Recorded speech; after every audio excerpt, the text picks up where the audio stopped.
Story 1. The Whispering Halls. I remember it like it was yesterday. It was a cold winter's day, and the school was buzzing with anticipation as the final bell rang. We couldn't wait to escape the confines of the classroom and embrace the freedom of the weekend. Little did we know that the horrors awaiting us would shatter our sense of security forever. As I walked down the empty hallway, a strange chill crawled up my spine. The building felt eerily silent, almost as if it held its breath. I dismissed it as my imagination playing tricks on me and hurried to my locker. But as I turned the combination lock, a piercing alarm blared through the intercom, causing my heart to race. Attention! Attention! This is not a drill. We are under lockdown. Please proceed to the nearest classroom immediately. Do not panic. Repeat, do not panic. Fear gripped my chest as I joined the flood of students rushing towards safety. The hallways turned into a chaotic mess of terrified whispers and pounding footsteps. We huddled together in classrooms, anxiously awaiting further instructions.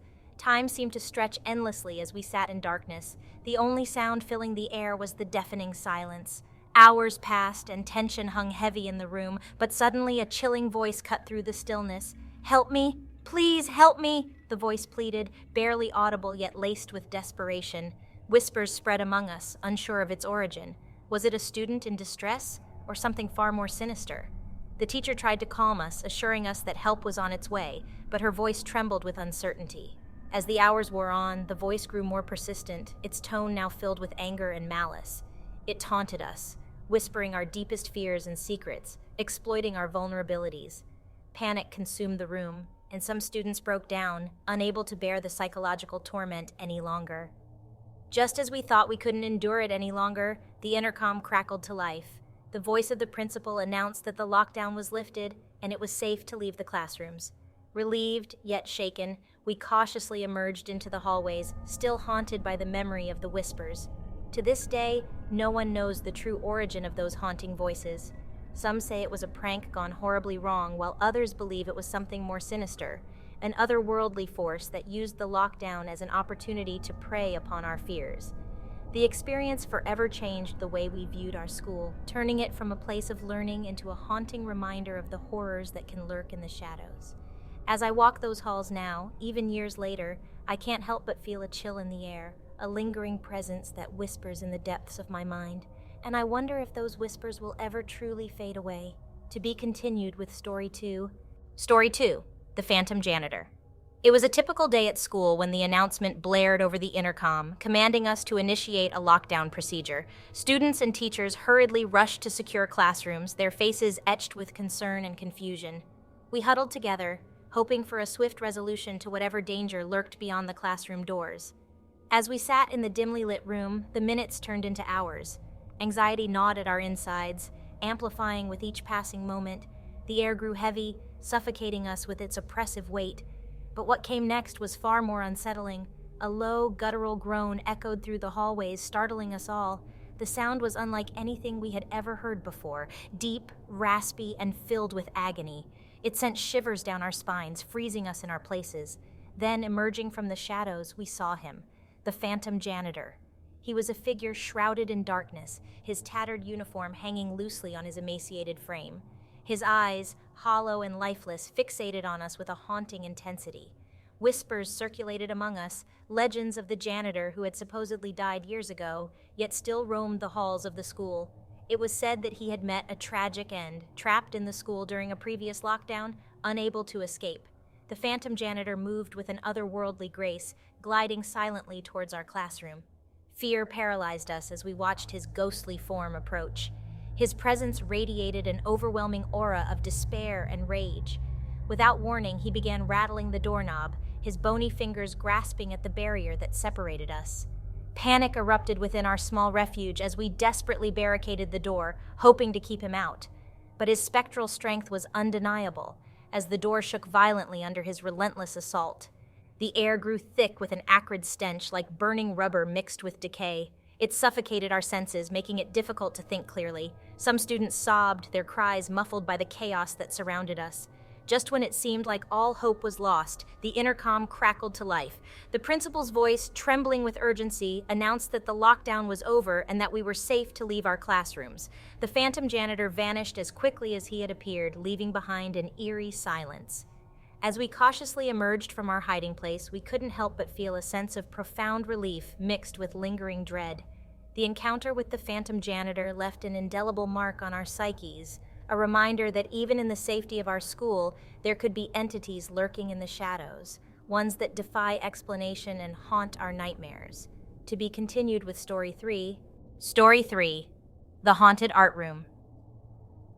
It was a gloomy afternoon when the school went into lockdown once again. This time, it was my unfortunate luck to be trapped in the art room. The eerie atmosphere was amplified by the dim lighting and the scattered artwork that adorned the walls, a peculiar backdrop for the horrors that were about to unfold. As the minutes turned into hours, an unsettling feeling settled upon us. Whispers filled the air, whispers that seemed to emanate from the very paintings that surrounded us. The eyes of the portraits followed our every move, their expressions shifting from serene to sinister in the blink of an eye. Unable to shake off the growing unease, I found myself drawn to a particular painting. It depicted a serene landscape, a seemingly tranquil scene of nature, but as I stared into the canvas, a sense of dread crept over me. The once still waters of the lake now appeared to ripple as if disturbed by an invisible force. I blinked, hoping that the illusion would vanish, but instead the painting seemed to come alive. The trees swayed in an ethereal breeze, their branches contorting into grotesque shapes. The colors on the canvas bled together, forming sinister shadows that danced along the edges of my vision. A sharp gasp escaped my lips as I noticed movement in the corner of the room. I turned to see the art supplies levitating, swirling in a whirlwind of paintbrushes and pencils. The ghostly apparition of a figure materialized before me, a spectral artist, wielding a palette and brush. In a voice that echoed through the room, the ghostly artist spoke, "Art is the gateway to the soul, a canvas for the dark and the light. But be warned, for within these strokes lies a darkness you cannot comprehend." The ghostly artist's words chilled me to the bone. I watched in horror as he painted with an otherworldly intensity, his strokes imbued with a malevolence that defied explanation. The once peaceful artwork transformed into nightmarish scenes, depicting twisted figures and tortured souls. As the artist completed his haunting masterpiece, a surge of energy filled the room. The paintings on the walls came alive, their subjects breaking free from their confines. The distorted figures stepped out of their frames, their eyes burning with a fiery intensity. The ghostly artist turned towards me, his gaze penetrating my very soul. "You have witnessed the birth of nightmares, child. Now, you must endure their wrath." Panic gripped me as the twisted figures advanced, their ghastly forms moving with an unnatural grace. I tried to escape, but the door was sealed shut, trapping me in the haunted art room. I frantically searched for a way out, but the walls seemed to close in, suffocating me with their spectral presence. Just as it seemed all hope was lost, a burst of light flooded the room. The intercom crackled to life, announcing the end of the lockdown. The ghostly figures dissipated, and the art room returned to its normal state, as if nothing had happened. But the experience forever changed my perception of art. The creations that had once brought me joy now held an underlying sense of darkness. I couldn't help but wonder if the artist's warning still lingered, if there was an insidious force lurking within the strokes of every painting. To this day, the haunted art room remains a place of eerie fascination and unease, a testament to the supernatural mysteries that can manifest in the most unexpected of places. And with that, the trilogy of terrifying school lockdown stories comes to an end. May these tales serve as a chilling reminder that even the seemingly ordinary can hide unimaginable horrors. The end.